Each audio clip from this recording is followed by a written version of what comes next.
Hello, and welcome to Paradise Lost, a show where my friends and I play Dungeons & Dragons. My name is David Stallings, I'm the Dungeon Master for these adventures. But today, I'm also your captain, as we take you on our little slice of paradise. Today we are recapping episode 26, Pop That Posse. Can you believe it? Can you believe it? Can you believe it? We're almost done. We've almost recapped all of Barovia. Pop That Posse is a great title name. that was courtesy of Ricky, I'm pretty sure. Without further ado, it was.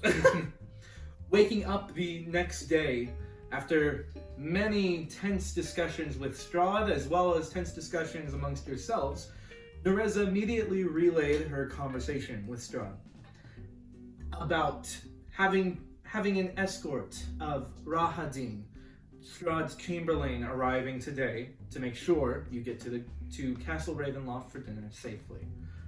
Everyone agreed. Pretty nice, honestly. Rahadin will have to be killed.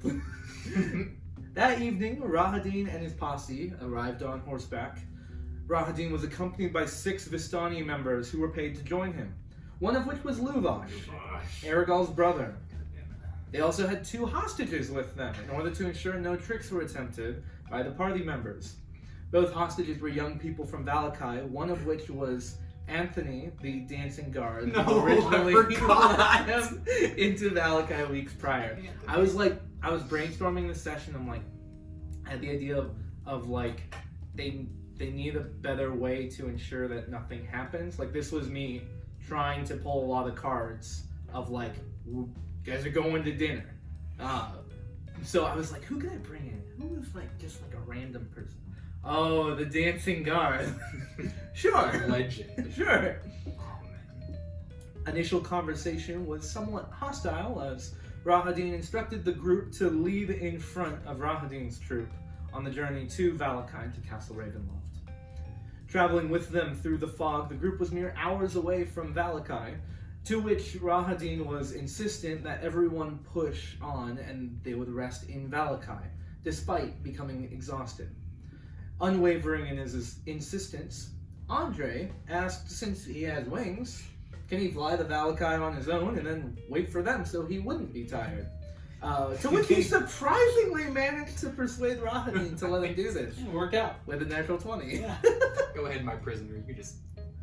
I mean, they were still trying to, it still wasn't necessarily, prisoners, but also I was trying to do, I was thinking about it, and I'm like, there's gotta, Rahadin's thought process has gotta be, what on earth is he gonna do by himself? He knew the state that Valakai was in. What could this guy do? So with the natural 20, it worked, clearly. But through that thought, I was thinking about it during that session of Rahadin's also arrogant. He probably doesn't think Andre can do anything. Right.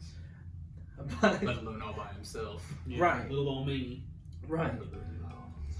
The group relented and continued traveling through the night. Andre managed to get to Valakai far quicker than them, and had a couple hours before they would arrive. He could see that Valakai was in some sort of disarray, with the western gate destroyed, but he focused on recovering the assassin mirror that was hidden in the earth nearby, that was hidden by Timothy. It took an hour before he managed to dig it up intact, and the towels were destroyed. What a price to pay. With the time remaining, he went to the Blue Water Inn to see Erwin, and Andre found that no torchlight could be seen along the roads of Valakai.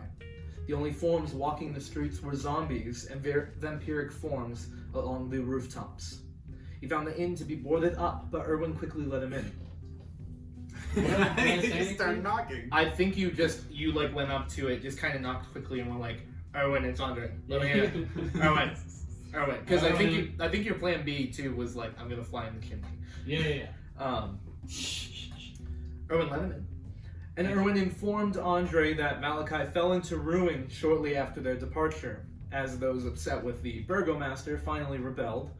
But they were led by a powerful wizard and a woman who supports Strahd in his endeavors. This resulted in Strahd's minions to start moving in and taking over in this fray, terrorizing those living there. Andre told Erwin of what had transpired in recent weeks and how they are now nearing the end. Erwin gave encouraging words to him before Andre had to go, reminding him that if Strahd has resorted to so much chaos because of you guys, then he must be scared. And with that, Andre took the mirror and flew away from Valakai. As the rest of the group began to get close to the Valakai, Nereza made sure to let Aragorn know that he was way better than his brother. But he fought back that had it not been for the prophecy, he may have been up there beside Luvash, so don't speak too highly of him. But they continued walking, with their hands kind of brushing up on each other. Nereza made that very clear. Rahadin intentionally kept walking beside Casimir, who seemed traumatized, walking alongside the one who genocided his kind. Just a nice little stroll. Right. Still hearing all the screams. Yep. Nereza moved between the two of them to give some space to Casimir and began to hear the thousands of whispering screams in her mind from sheer proximity to Rahadin. The group... You know? Like a whisper, but a scream. That's it. That's it. That's the it. one. That's it. Yeah. All just thousands. Just thousands. Oh, The group made it to Valakai and set up camp amidst the area of stockades, a large open area. Andre, still flying above, flew over the campsite and sent a message to Stephen to communicate a plan. Andre was going to set up a trap on the road heading towards the castle. It was during this evening that Andre had another dream with Strahd, though.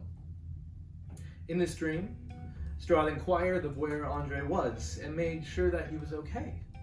Andre told him he was just fine, but had no desire to bend to the will of his chamberlain, Rahadin, since he seemed to just be a bully. I'm an adult. Yes.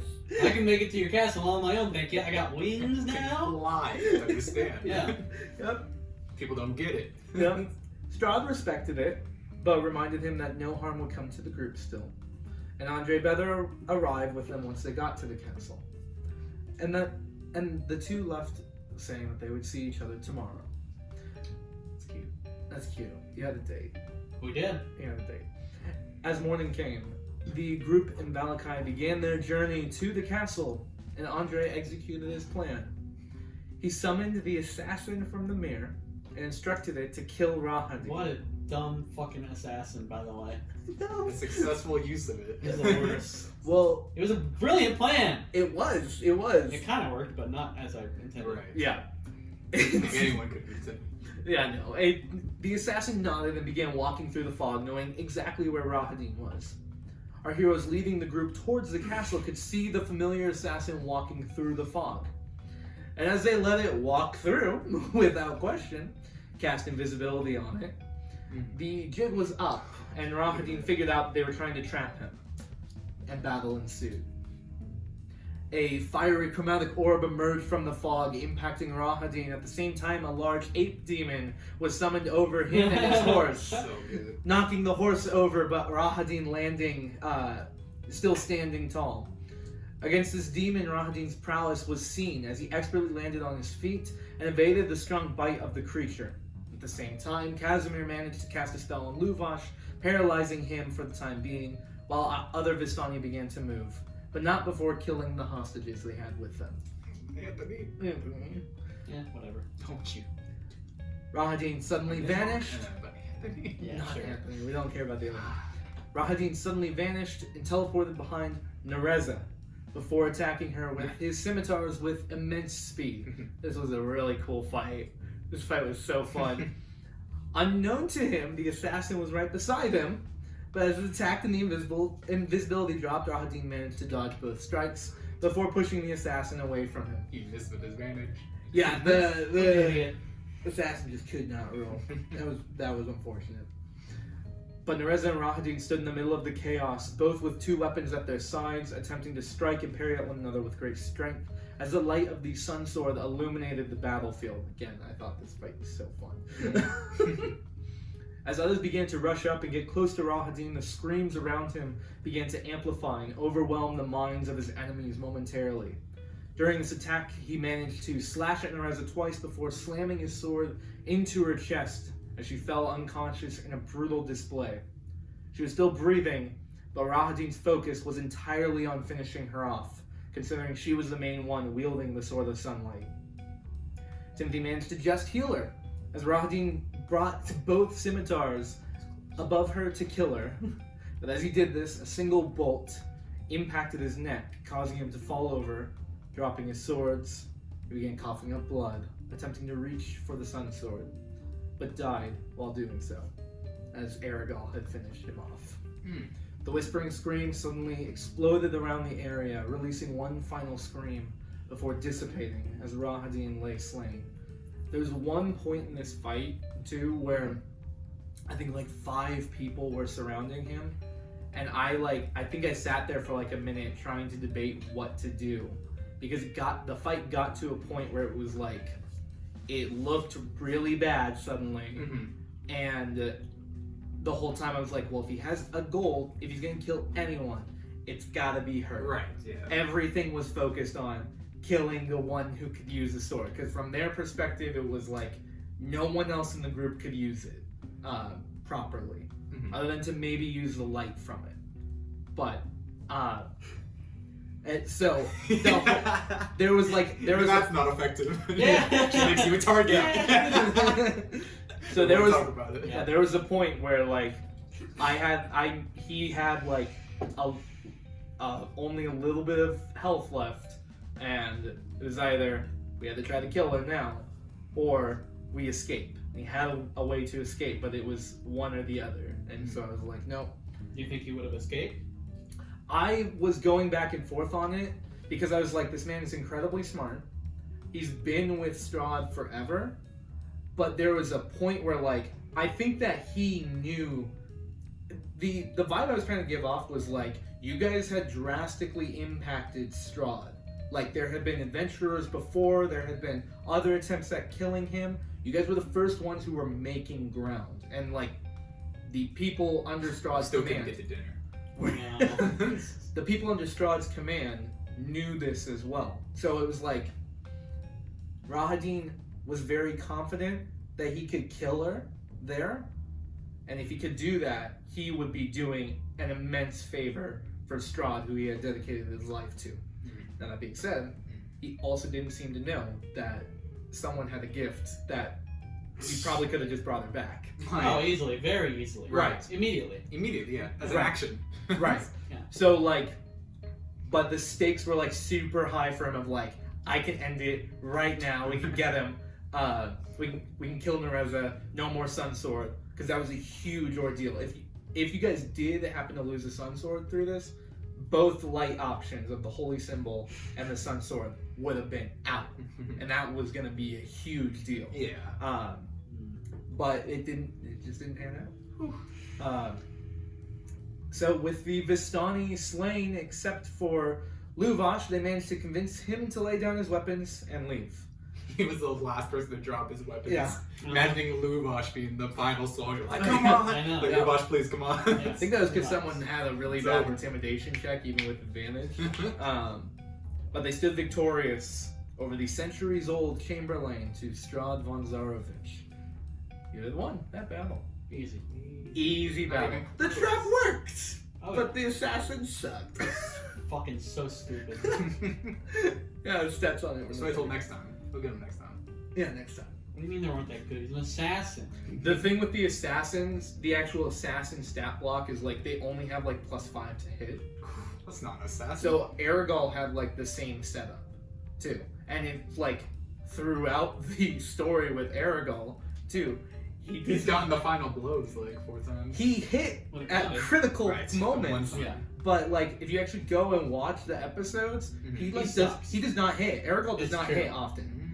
It has to be like it's an assassin. If he doesn't have advantage on it, he's probably not Yeah, gonna hit. he's not Makes playing. sense. He's not playing the assassin. He's just kind of whimsically going around and Right. shooting. Right. Yeah. So that final strike, he did. I think he did manage to get the sneak attack because someone as an ally was near Rahadin, and they managed to hit, and it was a huge hit. But so the assassin from the mirror and Aragal had the same stat block, and you'll notice if you watch all the episodes of Aragon, it does not hit well. But that's all that happened. That's it. So, thank you so much for watching this little slice of paradise. Like, comment, subscribe to the channel if you enjoyed. Oh, Colton's No, I'm gonna not go. busy. I want to talk. We hope you enjoy, and Stupid. see you later. Bye.